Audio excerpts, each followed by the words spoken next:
अस्सलाम वालेकुम वरहमतुल्लाहि वबरकातुहू। आम हमाद अतीक हादी।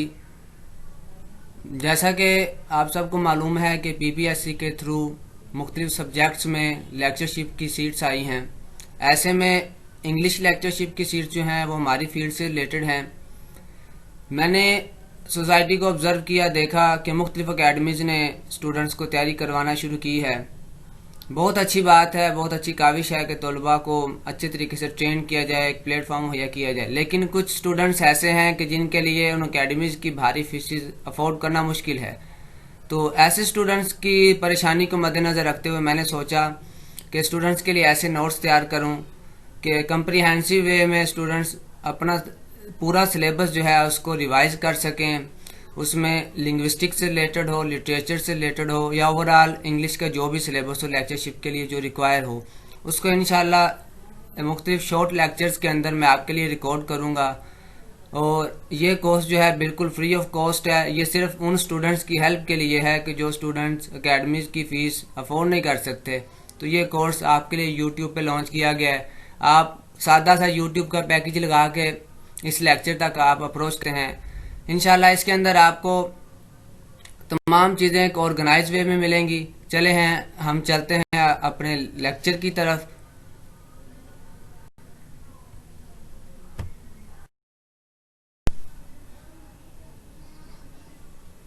जी तो फ्रेंड्स एंड कोलीग्स, सबसे पहले हम देखेंगे पोएम्स बाय स्टैंजाज। स्टैंजा जो होता है ये लाइंस की एक सीरीज होती है जिसके जरिए हम लाइंस को किसी भी पोएम के अंदर इकट्ठा किया जाता है, उसको मुख्तलिफ तरीकों से मेजर किया जाता है। फॉर एग्जांपल हमारे पास स्टैंजाज के अंदर जो पोएम होती हैं, लाइंस की जो अकसाम है, काइंड्स हैं, वो आपके सामने मैंने लिख दी हैं। सबसे पहले आता है कपलेट, यानी टू लाइंस जो होती हैं ना, उसके अंदर दो लाइंस का जो एक सीरीज बनाई गई है उसको कपलेट कहते हैं। एमसीक्यूज के अंदर इस तरह की चीज़ें पूछी जाती है कि कपलेट कौन सी लाइंस होती हैं, कितनी होती हैं, दो होती हैं, चार होती हैं। तो आपने इस रेफरेंस इसको जहन में रखना है। उसके बाद आता है टेरसेट, जो है ये तीन लाइंस, जैसे ट्राई से तीन तो उसी से टेरसेट, इसको इंटरलिंक करते जाइए अपने माइंड के साथ, तो ये अच्छे तरीके से याद रहेगा। उसके बाद क्वार्ट्रेन, जैसे क्वार्टर होता है ना, तो उसी से क्यू से क्वार्टर, और क्वार्ट्रेन जो है फोर लाइंस, ये आपने देखना है कि फोर लाइंस जो होती हैं उसको हम क्वार्ट्रेन कहते हैं। उसके बाद सिंक्वाइन जो है ये आता है फाइव लाइंस जो हैं, जहाँ पे फाइव लाइंस वाला स्टैंजा होगा उसको सिंक्वाइन हम कहेंगे। आ गया था ससेट, तो उसमें आता है हमारे पास, उसमें सिक्स लाइंस पोइट्री होती है। जैसे हम देखते हैं ओड को जब हम डिस्कस करते हैं तो उसमें जो एक पार्ट होता है सिक्स लाइंस का, तो उसको हम ससेट कहते हैं। उसके बाद आता है सबटेट, जो है ये कहते हैं सेवन लाइंस को, जहाँ पे सात लाइंस एक सीरीज में इकट्ठी की गई हों तो उसको हम सबटेट कहते हैं। ऑक्टेव, ऑक्टेव का इस्तेमाल जो है हमारे पास ओड में भी इस्तेमाल होता है। तो ओड के अंदर आपने जहन में रखना है कि एक पार्ट जो है उसका ऑक्टेव भी कहलाता है। ये हम आगे नेक्स्ट में हम डिस्कस करेंगे तफसील के साथ। तो ऑक्टेव जो है एट लाइंस पोइट्री को, जो एट लाइंस जो सीरीज होती है उसको हम कहते हैं। उसके बाद हम चलते हैं नेक्स्ट की तरफ। आगे आता है, पहले हमने पोएम्स बाय स्टैंजाज डिस्कस की, अब हम करते हैं पोएम्स बाय फॉर्म। ठीक है, इसमें आता है अ पोएम मे और may not have a specific number of lines. अब इसके अंदर पोएम्स की स्पेसिफिक लाइंस की तादाद नहीं होती, जैसे हमने स्टैंजाज में देखा स्पेसिफिक तादाद होती है, कपलेट होता है, ससेट होता है, ठीक है, ऑक्टेव होता है, लेकिन इसके अंदर नहीं होता। इसमें पोएम्स को फॉर्म के लिहाज से तीन अकसाम में तकसीम किया गया है, ये आपने जहन में रखनी है। सबसे पहले हमारे पास आती है लिरिक पोइट्री।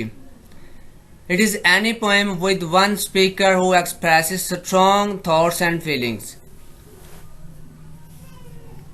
सेकंड नंबर पे हमारे पास आते हैं नरेटिव पोएम, जैसे उसके नाम से जाहिर हो रहा है किस चीज़ को नरेट करना है। It is a poem that tells a story, its structure resembles the plot line of a story, the introduction of conflict and characters. इसके अंदर जितने भी करेक्टर्स हैं उनका इंट्रोडक्शन दिया जाता है, जो उनमें कॉन्फ्लिक्ट पाया जा रहा है उसको नरेट किया जाता है।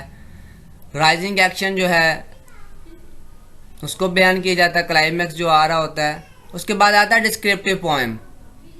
डिस्क्रिप्टिव पोएम जैसे डिस्क्राइब करना, किसी चीज को वजाहत से बयान करना। It is a poem that describes the word that surround the speaker, यानी जो स्पीकर है, बात करने वाला है, उसके इर्द गिर्द का जो माहौल है उसको डिस्क्राइब करता है।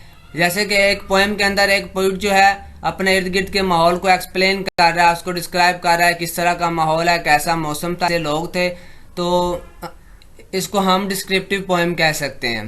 तो ये अपने जहन में रखना है कि डेफिनेशन आ सकती है एमसीक्यूज टाइप में, नैरेटिव पोएम के अंदर क्या होता है, डिस्क्रिप्टिव पोएम में क्या होता है। तो हम चलते हैं अपनी नेक्स्ट स्लाइड की तरफ। उसके बाद हमारे पास आता है टाइप्स ऑफ पोएम्स। इसमें सबसे पहले आता ओड। ओड का नाम आते ही आपके जहन में आ गया होगा, ode to nightingale. It is a usually a lyric poem of moderate length with a serious subject. इसको तफसीर के साथ आगे हम डिस्कस करेंगे, अभी सिर्फ मैं इंट्रोडक्शन दे रहा हूँ इनका। आगे elegy. It is a lyric poem that mourns the dead. अब इस पोएम के अंदर जो है किसी भी डेथ सीन के बारे में बयान किया जाता है, और बहुत ही इसका आगाज मोस्टली जो होता है किसी की डेथ के साथ होता है। तो एलिजी को आपने जहन में रखना है, जहाँ पे भी ये आ जाए वर्ड एमसीक्यूज के अंदर, तो इसके अंदर डेथ का लिंक और सैडनेस और अनहैप्पी एंडिंग जो है ना, या स्टार्टिंग इसके अंदर लाजमी होती है। It's not to be confuse with eulogy. ये एक अलग टर्म है, इसके साथ आपने इसको नहीं मिलाना। It has no set metric और स्टैंजिक पैटर्न। अब इसके अंदर स्टैंजा का पैटर्न भी नहीं होता, मीटर का पैटर्न भी नहीं होता। तो मीटर के हवाले से हम आगे डिस्कस करेंगे, but it usually begins with the reminiscing about the dead person. किसी की भी यानी डेथ से इसको स्टार्ट किया जाता है। तो इसको आप देख लीजिएगा। उसके बाद हमारे पास आता है, इसके अंदर ग्रीफ है, गम का आंसर आता है, सैडनेस है इस पोएम के अंदर। तो एलिजी के बारे में आपने सैडनेस, डेथ को जहन में रखना है।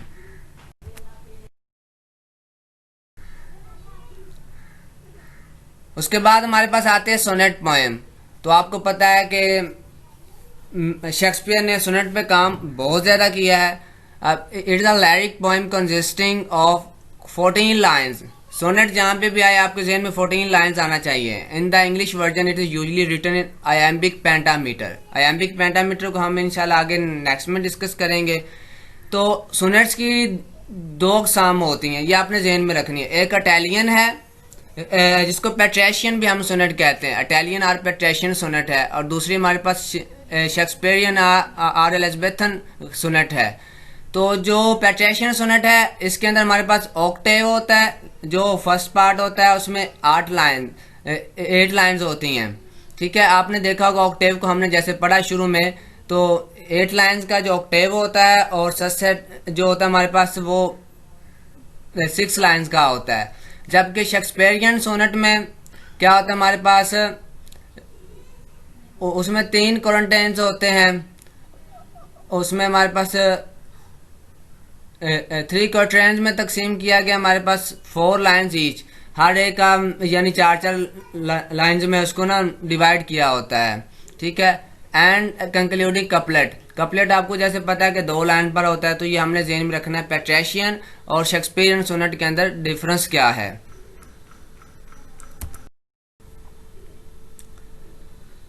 आगे हमारे पास आता है एपिक पोएम। एपिक का नाम जहन में आते ही आपके जहन में आ गया होगा, जैसे पैराडाइज लॉस्ट जो है जॉन मिल्टन ने लिखी, तो वो एक एपिक पोएम है।